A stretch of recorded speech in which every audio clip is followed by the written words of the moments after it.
తల్లిదండ్రులు అంటారు, మా పిల్లలు ఎందుకు భయపడాలి? ఎంత వ్యవస్థ చెడగొట్టేస్తులు చూడు. తండ్రికి బాగా రేషం వస్తుంది బిడ్డనంటే, తల్లికి బాగా రేషం వస్తుంది కొడుకునంటే.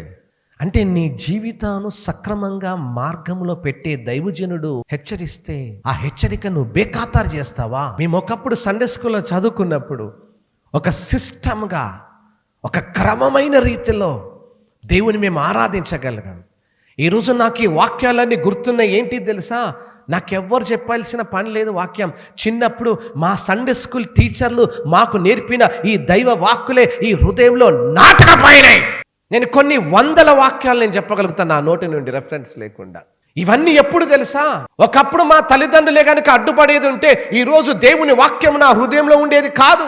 ఈరోజు చాలా మంది తల్లిదండ్రులు నేను చూస్తున్నాను, సహవాసంలోకి నడిపిస్తున్నారు, దేవుని మందిరానికి వస్తున్నారు, కానీ హెచ్చరికలను లెక్క చేయడం లేదు.